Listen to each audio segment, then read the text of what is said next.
paz do Senhor Jesus seja com tua vida, a todos os irmãos e irmãs, né, que a paz de Deus, que excede todo entendimento, seja com o seu coração, aos ouvintes do canal, né, de outras religiões, sejam bem-vindos, né, venho aqui trazer para vocês a razão da minha fé, a razão da nossa fé, né, cremos na Bíblia Sagrada como palavra de Deus, e hoje eu queria trazer aqui dicas de livros, né, livros que eu li recentemente, né, 2 livros que eu li recentemente e gostaria de falar sobre eles.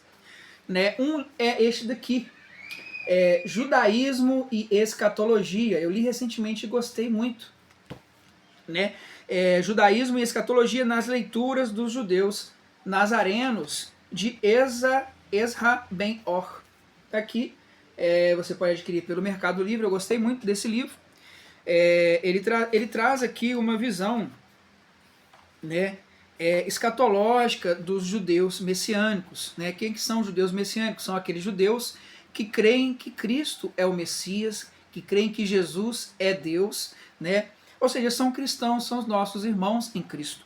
O Senhor Jesus, ele nos diz, né, que ele veio derrubar o muro da separação entre judeus e gentios.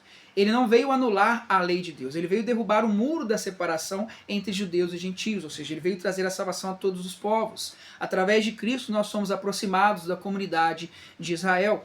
O Senhor Jesus anulou na sua carne a lei de ordenanças. Né? Que leis são essas? Não é a lei de Moisés, pois a lei de Moisés é a lei de Cristo. Né? O Senhor Jesus é a Torá viva, é a lei de Deus viva. A lei das ordenanças que Cristo anulou na sua carne é o sacrifício de animais. Né? Ou seja, Cristo é o Cordeiro de Deus que tira o pecado do mundo. Ou seja, a lei de Deus não foi abolida, porém sim, as leis de sacrifício de animais não são mais necessárias. Cristo anulou estas leis. Porém, a lei moral, ética, o Senhor não anulou. Agora sim, falando sobre este livro, ele vem trazendo aqui uma visão, ele fala sobre pré-tribulacionismo, né? E ele fala sobre o pós-tribulacionismo. Uma curiosidade que eu posso apresentar aqui é que você não vai achar um judeu messiânico pré-tribulacionismo. Pré-tribulacionismo afirma que a igreja será arrebatada, né, e o mundo viverá 7 anos de grande tribulação, e depois então Cristo retorna para arrebatar Israel, que passaria pela grande tribulação. Né? Ele, como tantos outros, né, defendem que esse ensinamento não tem base bíblica. Né? A igreja passará pela grande tribulação, né, pois o povo de Deus ele é um só. Né? A igreja e Israel são um só povo. Né? No máximo nós temos a casa de Israel e a casa de Judá. A noiva, Deus não deu, como a gente vê aqui na Bíblia, o Senhor ele se divorciou da sua noiva no Antigo Testamento. Mas aí, né, por causa das transgressões do seu povo. Porém, depois ele propõe em Jeremias 31 uma nova aliança. Ele propõe um novo pacto, uma nova aliança com o seu povo. Só que não é um outro povo, é o mesmo povo. É a casa de Israel, a casa de Judá. Né? Essa nova aliança essa lei de Deus escrita dessa vez não em tábuas de pedras, mas sim no nosso coração. Por isso que o povo de Deus é formado pela casa de Israel, a casa de Judá, a noiva de Cristo é um só povo. Não há divisão entre Israel e a igreja. Né? Até porque igreja quer dizer reunião de pessoas, Assembleia dos Santos. Então aqui ele vem defendendo o pós-tribulacionismo, né? Ou seja, de não há separação entre a igreja e Israel. A igreja, ela faz parte de Israel. Né? E o outro livro, um livro assim, que eu li recentemente e gostei muito,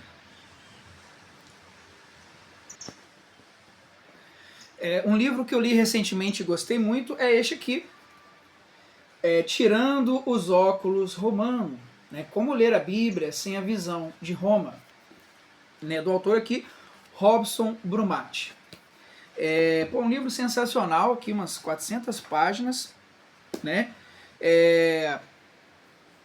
Bom, basicamente, ele vem nos falando aqui que devemos ler a Bíblia sem Roma, sem a influência romana, né? Devemos interpretar a Bíblia somente com a Bíblia. Devemos pregar o Evangelho que Cristo e os apóstolos viveram, né?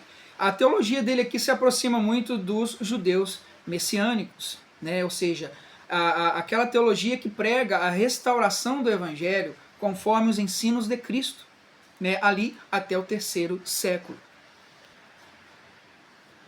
Então, o livro, tirando os óculos romanos, né, você pode adquirir ele pelo Mercado Livre, né, e ele traz essa ideia de que nós devemos interpretar a Bíblia como os crentes bereanos, né, que ouviam ali a pregação de Paulo e iam nas Escrituras examinar se eram daquela forma, né? Ou seja, as Escrituras ali da igreja do 1º século era o Antigo Testamento.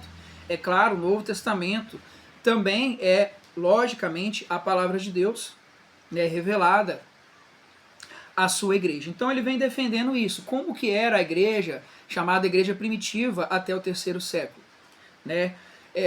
Ele dá ênfase a algumas questões, que a igreja primitiva do 1º século, ela guardava a lei, pois como Cristo disse, ele não veio anular a lei.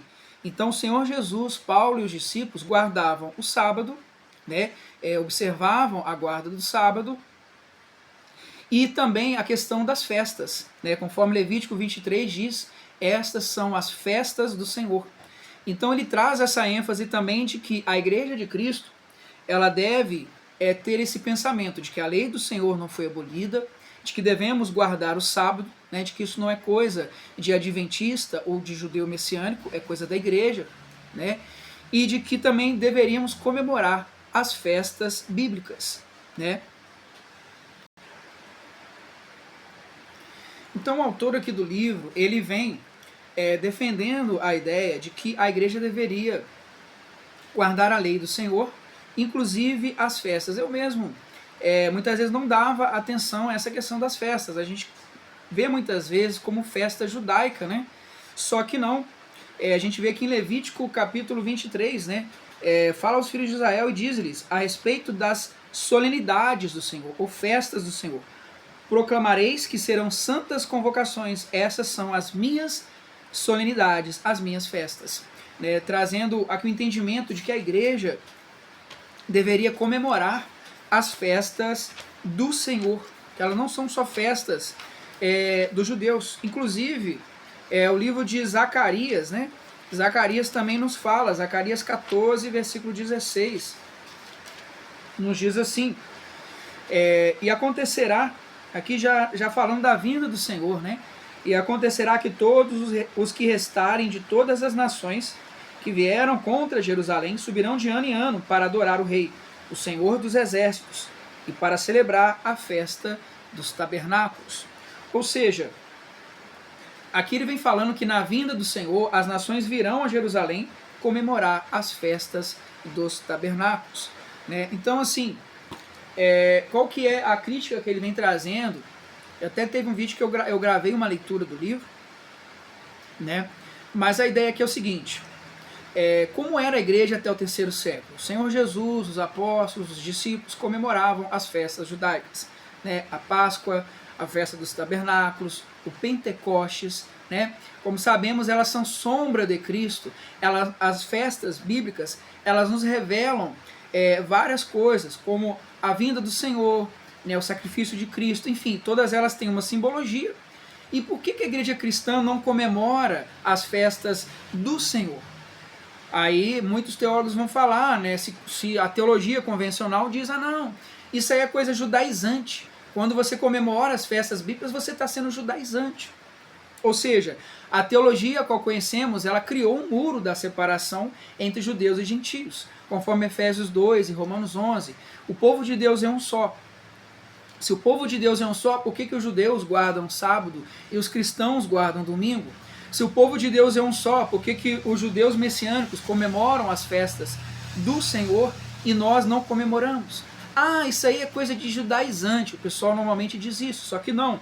Ele defende, a gente vê pela Bíblia Sagrada, que as festas, a ideia a igreja deveria comemorar as festas bíblicas. Por que a igreja não comemora?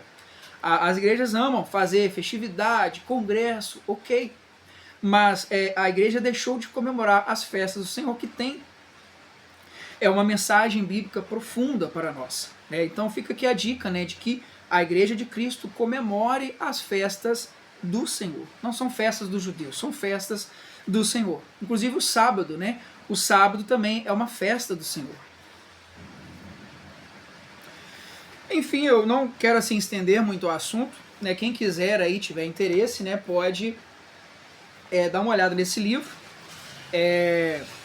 Eu creio que essa ideia, né, de que devemos guardar as festas do Senhor, o sábado, de que a lei não foi abolida, muitos vão falar, isso é judaizante.